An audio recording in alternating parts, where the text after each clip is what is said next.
All right, so with climate exchange having happened, both Western and Eastern Hemisphere are going to have new nutrition, and that improves life expectancy throughout the world. The potato is joining this reputation of basically people are loving it, and Ireland especially grows a ton of it. Um, it brings a ton of carbohydrates to new people's diets and becomes a new substitute for bread as well. Corn started to be used for human and animal consumption more. Tomatoes and peppers are adding flavor and vitamins to European diets. Smallpox and the bubonic plague have retreated due to both genetics and better nutrition and better sanitation as that happens. So in 1500, there are about 81 million people in Europe. By 1700, there are about 120 million people in Europe, although it does decline during the 30 Years' War there for a little bit. New economic and political centers are growing, aka cities. Madrid, Paris, London, Amsterdam, Berlin, Copenhagen, Dublin, Stockholm, Vienna are just some of those.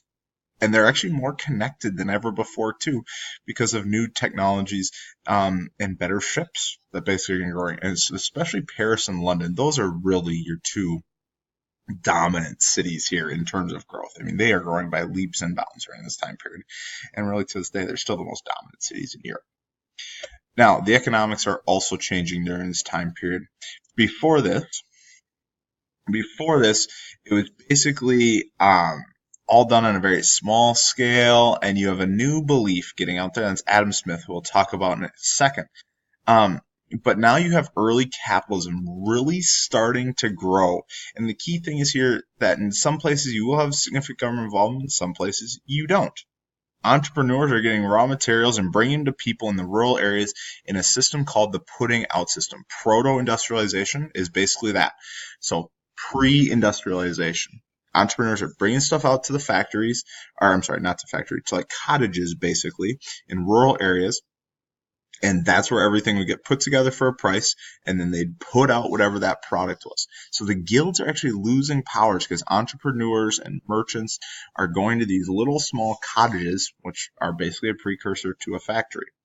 Also, what's growing is the joint stock companies, huge commercial ventures. Because now instead of having one person supporting an entire venture, it's going to be you'll have 10 doing it, and that support it just spreads out the risk and you can get way more money that way, whether that's the Dutch with the VOC or the East English Trading Company. They're both doing just huge amounts of growth. And then also the government is one of those people that's supporting those ventures.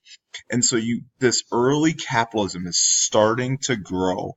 And this is where the predominant person who's going to do the writing on this, and this is Adam Smith. Adam Smith in writes Wealth of Nations. The book is incredibly boring. I would not read it if I were you. But you have just capitalism is growing in Western Europe, especially. Now it's a little different in Eastern Europe with Russia, where the Romanov family and the czars are actually going to limit the freedom of the serfs.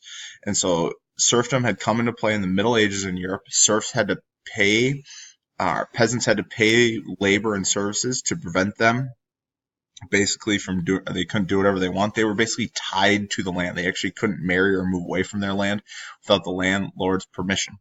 As the putting out system is coming more in play in Western Europe, so more and more capitalism, serfdom goes away in Western Europe, but it's tightened in Eastern Europe. The feudal system is now completely dead, and any remnants of it left is gone in Western Europe, but Eastern Europe hangs on to it. The Romanovs are able to keep power this way because they give more power to the nobles. The serfs are basically kind of treated like slaves, but they did have it wasn't slavery, but it's pretty dang close. They're treated like private property. It means huge landowners in Russia would make a ton of money, and also then brings those goods into the Western Hemisphere or into the Western Europe because the goods were pretty cheap. Now, just one other note here. The standard of living, or two other notes. Standard of living is rising in rural areas in Western Europe. That is primarily due to the putting out system. And then also in here, the rise of nuclear family. Nuclear families were seen as being more economically beneficial because smaller families were more economically independent. And also here, love becomes more of a reason to marriage as opposed to economic arrangements because Western Europe economics are getting better as a whole. So it works pretty well. What should you remember from this slide? First of all, You have increased nutrition due to the Columbian Exchange. Cities are starting to grow more. You see the guild system going away, and the cottage system is going to develop that's mainly based on capitalism.